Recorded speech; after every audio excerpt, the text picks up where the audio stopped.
Hey, how's it going, everybody? Welcome back to the channel and welcome back to another video. Today we're going to be taking a look at basically, is Mount & Blade 2 Bannerlord dying? Does it have a lifespan? Does it have a future? We're going to take a look at the Steam charts, which I think are a great indicator of this. Like, are people actually playing the game? We're going to take a look at the modding side of things. Like, are there big anticipated mods that could come in and save the game?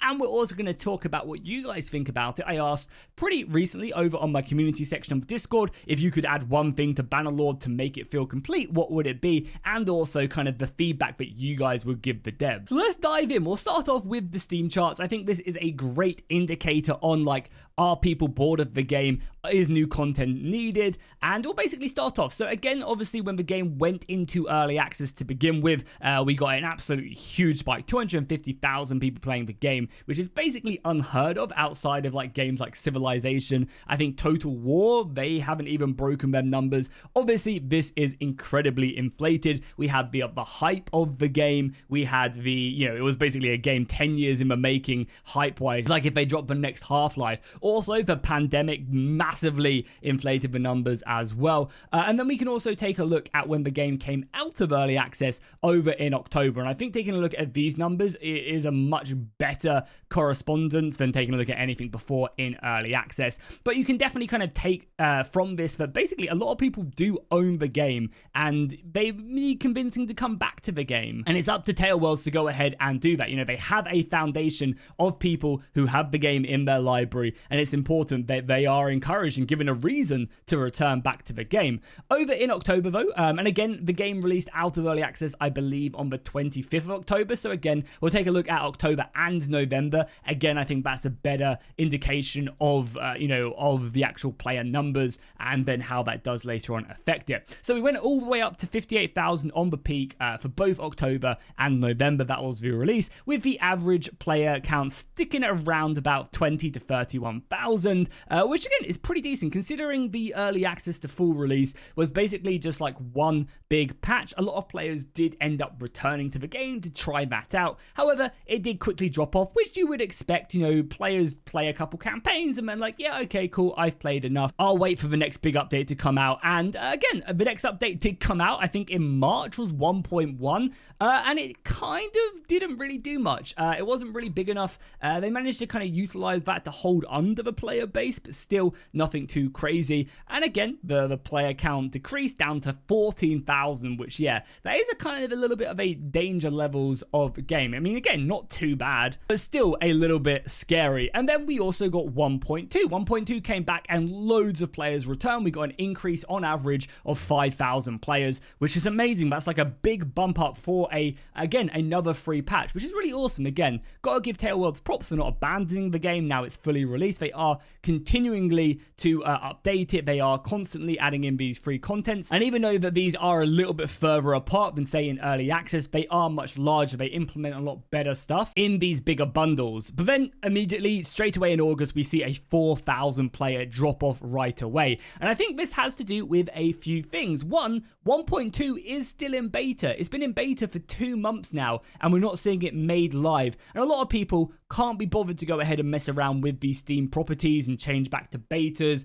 update their mods and stuff. Like, people just can't be bothered. Along with that, like a lot of console players, obviously this doesn't show that, but a lot of console players also don't get that beta. They can't opt in. Same with the people over on the other gaming platforms. So basically, this is a number where people dived in, they checked out the new update, and then they were like, yeah, cool, okay, I'll wait for it to go live until it gets updated. And it just hasn't, and we haven't really had any communication about what is happening on 1.2. Again, I don't trawl the forums, so maybe the devs are a little bit more open on what's going on there. But yeah, it hasn't even had a hotfix in a long time. And these numbers, are quite scary. Getting down below like, 14,000 people, how often is that going to drop down? Especially if 1.2 is the next big update and we don't get anything until towards the end of the year. That's only going to continue to hurt the player numbers. And we can even see as well that the actual peak players are also going down as well. However, we definitely do have some positive things to take from these numbers. Even though the player base is going down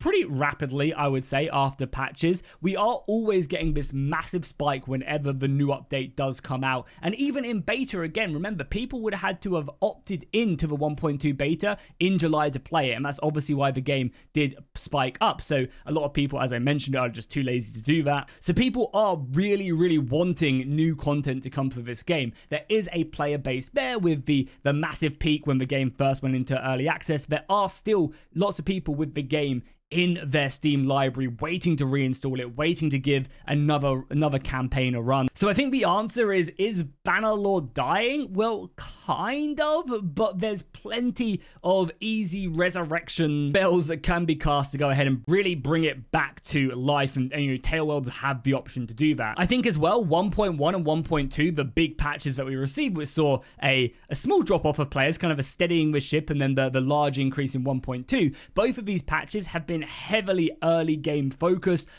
on improving just the general feel of the game. And now if we get a 1.3 or a 1.5, whatever the next big update is, has to be focused in on the mid to late game. That is by far the most lacking part of the game. There are very few things to actually do in the mid to late game besides just fight big battle after big battle after big battle. And when you've already done that for a campaign or two, it does get a little bit sour. I would imagine as well that it does dramatically reduce the amount of time you actually end up in the game as well. Instead of like a 30-hour campaign, you end up doing like a 15 because you just can't be bothered to finish off conquering another kingdom. So hopefully that is something that they will move their focus on. And realistically, I think it would be amazing to get another roadmap. Basically, everything from the previous roadmap they showed has now been implemented into the game. And it would just be a great community boon to basically for them to tell us what they're working on going forward. Because I would imagine a lot of the team have moved on to either working on a possible DLC, which again, I know a lot of people probably go, oh, DLC, the game needs this, and this. But I definitely think if they were to implement a DLC with a massive free update, like for example, say they expand the map and add in like a Viking culture, and then in the free update, they add in like naval travel, and then like an improvement to raiding, and that's the free update. And then if you want to get the expansion to the map, you then have to buy the DLC. Like stuff like that, how they do it with a lot of Paradox games, I think are actually really, really good. And I think most people would love to not only, you know, get the free update, but also, you know, help support future development of the game with that DLC, with an expansion to another culture or faction, or just, yeah, a larger map. But yeah, I think the development team has either moved on to working on that, or a lot of them have like moved on to working on the next update, the next free update for the game itself. Because yeah, the fact that 1.2 has been in beta for over 2 months, coming up to 2 months without a hotfix in an entire month, like there has to be very few people working on it, or there has to be a big problem that they've just like F4'd the entire back end or something. But yeah, I think a roadmap going forward of just like what they're planning on doing, the features they're planning on adding, would be amazing for the community, and I think it's going to give the community a lot of hope going forward. On top of that, I think it's also a good idea to take a look at modding as well. So the modding side of things is definitely chugging along. A lot of the problems again lie in with that 1.2 being in beta for quite a while. The fact that, you know, the mod, the 1.2 hasn't come out means a lot of modders are just waiting.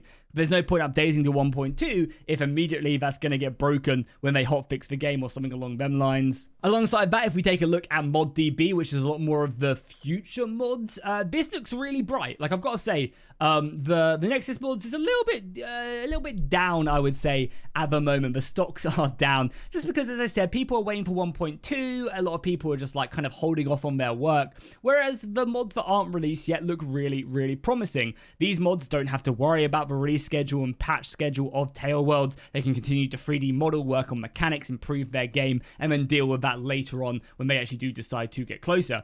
And again, we're getting constant updates for basically every single overhaul mod. The Japan mod recently showed off a bunch of their amazing ship icons, which just look incredible. So many awesome stuff. They plan on having cannons working, big fleet battles and stuff. It really sounds amazing. The Kingdom of Arda team, the Lord of the Rings mod, recently showed off their Sauron, and they're showing off amazing music and custom soundtracks and stuff. Again, super exciting stuff. In the Name of Jerusalem 2 has been showing off their improved textures. Like, these overhaul mods that are coming, and again, that's not to even mention the Old Realms recently released their massive Bretonia update as well. But these big overhaul mods are still chugging along, and there's something really, really exciting to look forward to. Again, Delata Della Guru, or however you pronounce it, the English Civil War mod showed off just insane assets, and all of this stuff is really, really going to be impressive. But the main problem is that we need to actually get there first. We need to get, the game needs to be in a very good state to keep players playing so that they'll actually check out these mods when they do eventually release in a year's time, 2 years time. And the better the base game is going to go ahead and enable a lot of these modders to actually go ahead and improve upon the features that Tailworlds add. So speaking of which, what should Tailworlds add? What features are we in desperate need of? What features are going to save Bannerlord from their watery grave? And I asked you guys that. I said, what was one thing that Tailworlds could add to Bannerlord to leave you 100% satisfied with the game? And I think the response was pretty well-rounded, and a lot of people agreed. This comment right here got over 214 likes, and basically the main thing was a political system. The second one was better internal politics. The next one was the alliance mechanics being implemented and more political clans. So you can kind of see that the top 3 suggestions here were all about either diplomacy, better internal kind of kingdom mechanics with clans and being able to have more conversations with them, and then alliances. And I think, this kind of really speaks to the lacking mechanics of the mid to late game. There's just nothing there at the moment, and stuff like politics would be absolutely huge. I mean, one of the most adored mods, one of the mods that everybody always implements into their games and into their mod lists is the diplomacy mod. However, mods like this can only do so much. It does an insane amount, but it can only do so much with what Bannerlord is capable of. This mod allows you to basically have them internal politics. It has a better screen. It allows you to do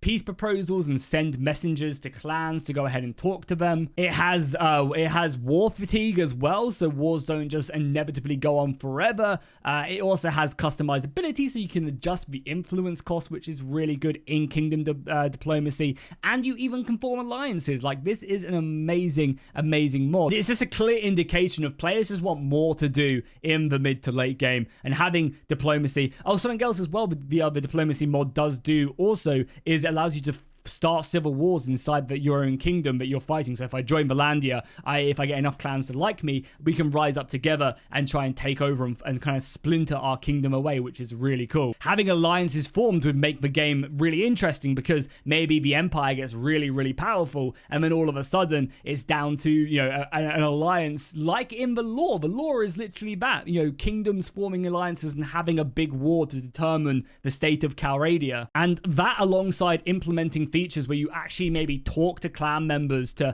have them vote on certain proposals which actually have game impact would just be so huge, and would slide in perfectly with a lot of the in-game mechanics. Another one would be a castle editor. Now, this is a really cool idea, being able to actually go ahead and create your castle. I also feel like this leads in just to another major issue with the game, and again, something that plagues the mid to late game, is that city management is so outdated. It's such a bad system that they currently have, and it's clearly one of the first things that they did for the game, and then just never really touched it much going forward. I can't tell you how many times I just haven't touched I've got a city and I'm just yeah, okay, that makes me 600 gold. Let's never look at it ever again, because it's just not simply worth my time. And it's such a shame as well, because that should be such a big thing, immediately inheriting a city you've conquered and then dealing with all the problems.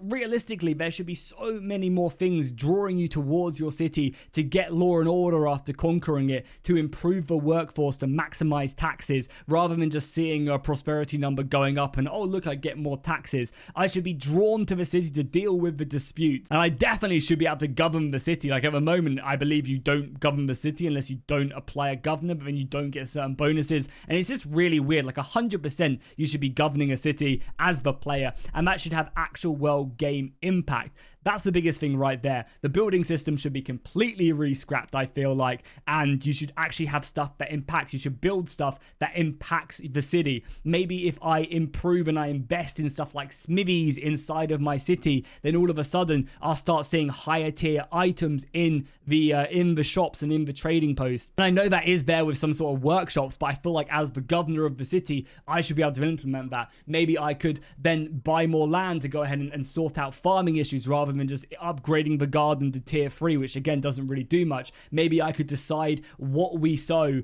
and the type of resources that we go ahead and create. I deal with disputes. I build maybe certain defenses that then actually physically show up on the campaign map. Maybe I invest in certain militia and I can pass edicts during the city that will drain my personal stuff. Like maybe I have to spend influence to go ahead and improve the militia inside of my personal city, and that will grant them a higher tier, better training. I can have more numerous amounts of them, but it will actually drain my personal resources. You know, just simple stuff like that, I think, yeah, would be really, really good. There was also another post as well right here where I asked for people to go ahead and give me ideas and stuff that they would love to see added to the game. And the main thing is just more stuff to do. Basically, every one of these was like, give us more stuff that we can do in the game, in the mid to late game. Another very, very good suggestion as well right here by Nightmare was the ability to go ahead and create your own fort on the map, basically like your own bandit hideout, be able to build it up, which is a very cool idea. Again, it gives you something to do in that mid to late game. Like imagine if you actually were able to build,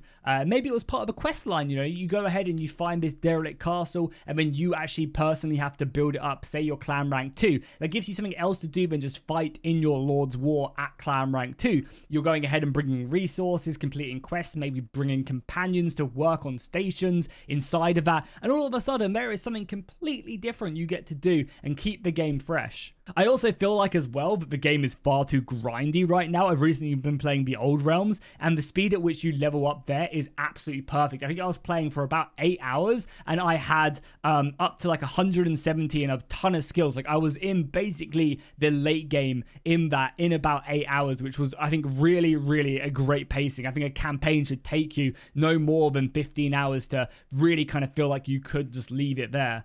Another big suggestion as well, of course, was co-op. Co-op would be insane for the game, but I don't think that's something that the developers plan on creating. Again, that would be big. Another really good way to actually go ahead and encourage players to continue playing. Like things are less grindy when you can create a narrative with another player alongside that. I personally don't think it's going to happen officially, but we do have the co-op mod, which is making great progress, so we can definitely put our hopes inside of that. I'm going to do it for today's video. The real answer is Bannerlord isn't dying. It's kind of just dormant right now, and we're really waiting for either a big DLC to drop for the game, which would open up the map and add in a big free update, or we're just looking for some mid to late game features, which I think Tale Worlds are very much aware that is the focus they need to go ahead and switch to. And I think that if they do address the issues in the mid to late game, it will just improve the game exponentially. Like there is just so much more, and again, the early game doesn't need any more work. Seriously, we need improvements to city management, we need diplomacy and politics,